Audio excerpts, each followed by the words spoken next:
சமஸ்கிருதத்துக்கு அள்ளி கொடுக்குறாங்க, தமிழுக்கு கிள்ளி தான் கொடுக்குறாங்களாமா. போலி வேஷம் தமிழுக்கு, சமஸ்கிருதத்துக்கு மொத்த பணமா இப்படின்னு தற்போது கேள்வி எழும்பியிருக்குது மக்கள் மத்தியில. கடந்த 11 ஆண்டுகளா மத்திய அரசாங்கம் சமஸ்கிருதத்துக்கு மட்டும் பிரம்மாண்டமான ஒரு பெரிய தொகையை நிதியா ஒதுக்கி இருக்கிறாங்க. மற்ற பாரம்பரிய மொழிகளுக்கு அந்த அளவுக்கு நிதி ஒதுக்கல அப்படிங்கிற தரவுகள் இப்ப வெளியாகி பரபரப்பாக்கி கொண்டிருக்கு. அந்த தரவுகள்ல என்னென்ன குறிப்பிட்டிருக்கிறாங்க, இந்த தரவுகளை எதிர்கட்சி தலைவர்களும் ஆளுங்கட்சி தலைவர்களும் என்ன விவாதத்துக்கு உள்ளாக்கி இருக்கிறாங்க அப்படிங்கறத தொடர்ந்து இந்த வீடியோல நாம பார்க்க இருக்கிறோம். தொடர்ந்து வீடியோ பாருங்க. வாங்க வீடியோக்குள்ள போலாம்.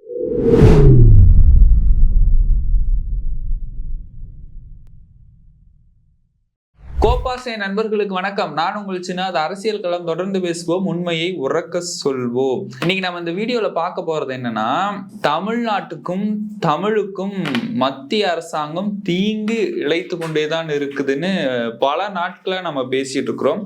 அதுக்கு இப்ப அதிகாரப்பூர்வமா தரவுகள் வெளியாயிருக்குது. அந்த தரவுல சமஸ்கிருதத்துக்கு மட்டும் ஒரு பெரிய தொகையை நிதியாக ஒதுக்கி, அது யாருக்காக ஒதுக்குனாங்க இல்ல எதுக்காக ஒதுக்குனாங்க யாருக்குமே என்ன தெரியல.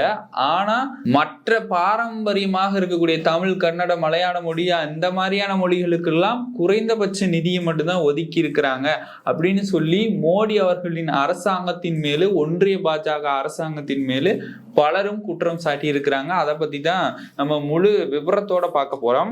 ஃபர்ஸ்ட் மத்திய அரசோடைய நிதி நிலவரத்தை பத்தி நம்ம பார்த்திடலாம். என்னன்னா, சமஸ்கிருதம் அப்படிங்கிற ஒரு மொழிக்கு மட்டும் கடந்த 2014 இருந்து 2025 வரைக்கும் கிட்டத்தட்ட 2532 கோடி நிதியா ஒதுக்கி இருக்கிறாங்க. அதாவது ஆண்டுக்கு கிட்டத்தட்ட 230 கோடி. மற்ற மொழிகளான தமிழ், தெலுங்கு, கன்னடம், ஒடியா, மலையாளம் இந்த மொழிகளுக்கு மொத்தமா சேர்த்தியே 147 கோடி தான் ஒதுக்கி இருக்கிறாங்க. கிட்டத்தட்ட ஆண்டுக்கு தமிழுக்கு வெறுமனே 13 அல்லது 14 கோடி மட்டும்தான் நிதியை ஒதுக்கி இருக்கிறாங்க. இது பார்த்தீங்கன்னா கிட்டத்தட்ட எத்தனையோ சதவீத மடங்கு சமஸ்கிருதத்துக்கு அதிகமா தெரியுது. அப்படியே ஒவ்வொரு மொழியா பார்த்தோம்னா, உருதுக்கு 837 கோடி ஒதுக்கி இருக்கிறாங்க, ஹிந்திக்கு 426 கோடி, தமிழுக்கு 113 கோடி, தெலுங்குக்கு வெறுமனை 12 கோடி, கன்னடாவுக்கும் 12 கோடி தான், ஒடியாவுக்கு வெறுமனை 4 கோடி, மலையாளத்துக்கு 4 கோடி.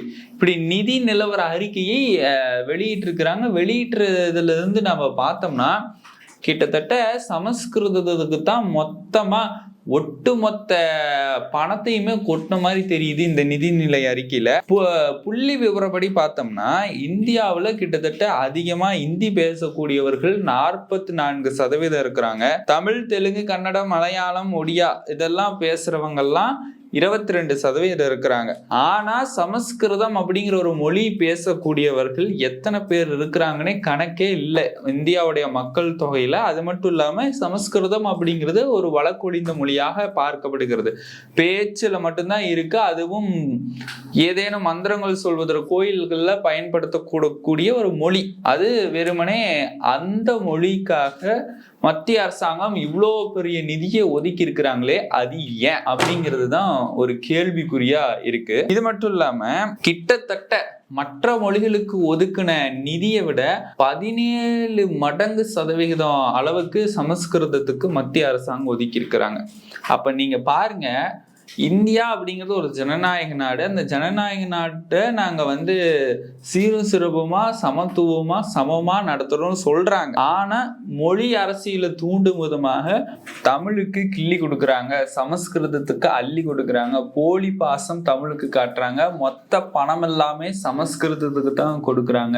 எப்பெல்லாம் பிரதமர் அவர்கள் தமிழ்நாட்டுக்கு வராங்களோ அப்பப்பெல்லாம் பேசக்கூடிய தமிழ் பற்று மிகமே அது தமிழ் பற்றே கிடையாது, அது போலியான பற்று.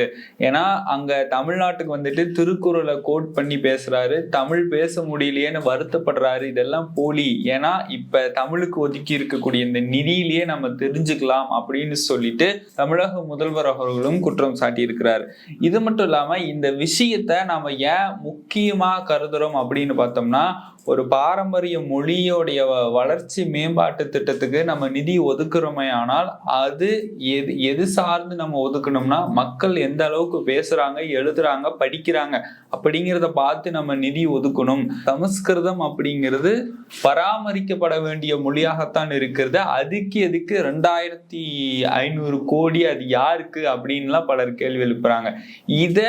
இந்த விஷயத்த நம்ம கீழடி ஆய்வறிக்கையோட நம்ம ஒப்பிட்டு பார்த்தோம்னா, ஏற்கனவே அமர்நாத் அவர்கள் கீழடி ஆய்வறிக்கையை சமர்ப்பணம் செய்து அதை ஒன்றிய பாஜக அரசாங்கம் வெளியிடாததுக்கு முக்கிய காரணம் என்ன அப்படின்னு அமர்நாத் அவர்கள் கூறுறது என்னன்னா, கிட்டத்தட்ட இவங்க சொல்லிட்டு இருக்கிறாங்க இல்லையா, சமஸ்கிருதம் தான் முன்னாடி பேசணும், இந்தியாவுடைய தாய்மொழி சமஸ்கிருதம் தான், ஆரியம் தான் அப்படின்னு சொல்லிட்டு இருக்கக்கூடிய விஷயங்கள்லாம் நிராகரிக்கப்படும். ஏன்னா தமிழ் தான் கிட்டத்தட்ட 3000 ஆண்டுகளுக்கு முன்னாடி பேசப்பட்டதாகவும், தமிழினத்திலிருந்து தான் இரும்பு அப்படிங்கிறது கண்டுபிடிக்கப்பட்டு எல்லா நாடுகளுக்கும் அனுப்பப்பட்டதாகவும் அந்த கீழடி ஆய்வறிக்கை சொல்லுது. அப்படி சொல்லிருச்சுன்னா இவங்க சொல்லிட்டு இருக்கக்கூடிய இந்த சமஸ்கிருதம் தான் முதல்ல வந்துச்சுன்னு சொல்லிட்டு இருக்கிறாங்க இல்லையா, இதெல்லாம் போயிடும். இப்ப சமஸ்கிருதத்துக்கு அவங்க ஒதுக்கி இருக்கக்கூடிய நிதியும் போயிடும் அப்படிங்கிறதுக்காக தான் அந்த ஆய்வறிக்கையை அவங்க நிராகரிக்கிறாங்க.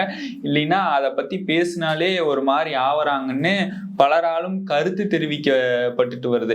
இப்படி நம்ம பார்த்தோம்னா MP வெங்கடேசன் அவர்களும் இது சார்ந்து தொடர்ந்து போராட்டத்தில் ஈடுபட்டு வர்றதில்ல. இப்ப என்ன சொல்லி இருக்கிறாருன்னா, நாடாளுமன்றத்துல ஏற்கனவே இந்தியாவுடைய தாய்மொழி சமஸ்கிருதம் தான் அப்படின்னு அவங்க சொல்லியிருந்தாங்க. அதுக்கு ஏதேனும் அறிவியல் பூர்வமான தரவுகள் இருக்குதா அப்படின்னு கேட்டதுக்கு அவங்க எதுவுமே சொல்லல. ஆனா தமிழுக்கு இப்ப அறிவியல் பூர்வமான தரவுகளும் எங்க கிட்ட இருக்கு. உலக நாடுகளே ஒப்புக்கொண்டுகிட்டாங்க. ஏன் மத்திய அரசாங்கம் இதை தடுக்குது? மத்திய அரசாங்கம் தமிழக விரோத அரசாங்கமா அதை பாக்குது அப்படின்னு அவர் ஒரு பக்கம் குற்றம் சாட்டுறாரு. இதை அடுத்து கண்டன போராட்டமும் நடைபெற்றது. அந்த கண்டன போராட்டத்துல பலராலும் சொல்லப்பட்டது என்னன்னா, கீழடி ஆய்வறிக்கையை மாத்த தேவையில்ல, மாத்த வேண்டியது சில பாசிசோடைய உள்ளங்களை தான் மாத்தணும் அப்படிங்கிற மாதிரி நம்ம பேசியிருந்தோம். இப்ப வந்திருக்கக்கூடிய தரவுகள் பார்த்தீங்கன்னா, கடந்த 10-11 ஆண்டுகள்ல யார் ஆட்சியில் இருக்கிறாங்கன்னு பார்த்தோம்னா பிஜேபி அரசாங்கம் தான் ஆட்சியில் இருக்குது. அப்படி இருக்கிற ஆட்சியில் இருக்கக்கூடிய அரசாங்கம் தான் பாரபட்சம் பார்த்து மொழிகளுக்கான நிதியை ஒதுக்கி இருக்கிறாங்க அப்படின்னு நம்ம பார்த்துட்டு இருக்கிறோம். மற்ற ஏனைய மொழிகளுக்கு எல்லாமே கிட்டத்தட்ட வெறுமனே 147 கோடி தான் ஒதுக்கி இருக்கிறாங்க. ஆண்டுக்கு 230 கோடி சமஸ்கிருதத்துக்கும் மற்ற மொழிகளுக்கெல்லாம் 13-14 கோடி தான் ஒதுக்கி இருக்கிறாங்க. இது எந்த விதத்துல நியாயம்? ஒருவேளை மற்ற மொழிகளை சீர்குலைக்க நினைக்கிறாங்களா? இந்தியா முழுவதும் சமஸ்கிருதத்தை தான் பேசணும், அடுத்து ஹிந்தி திணிப்பை கொண்டு வரணும்னு நினைக்கிறாங்களான்னு தெரியல. இதை சமூகத்துல நம்ம ஒரு கேள்விக்கு உள்ளாக்கி மக்கள் மத்தியில இதை கேள்வியை எழுப்பணும். ஒரு தமிழனா தமிழுக்கு உரிய நிதியை கேட்கறதுல நான் போராடுகிறேன்னா, மற்ற மொழிகளுக்கு பேசக்கூடியவர்களும் இதை போராடி சமூக ஊடகங்களிலும் பத்திரிகைகளும் கொண்டு வந்து அதற்கான உரிமையை நாம பெறணும். சரியா? இந்த விஷயத்தை நீங்க எப்படி பாக்குறீங்கன்னு மறக்காம கமெண்ட் பாக்ஸ்ல தெரிவிச்சுட்டு போங்க. மீண்டும் ஒரு நல்ல நிகழ்வில் நான் உங்களை சந்திக்கிறேன். அதுவரை உங்களிடமிருந்து விடைபெறுவது நான் உங்கள் சின்னா.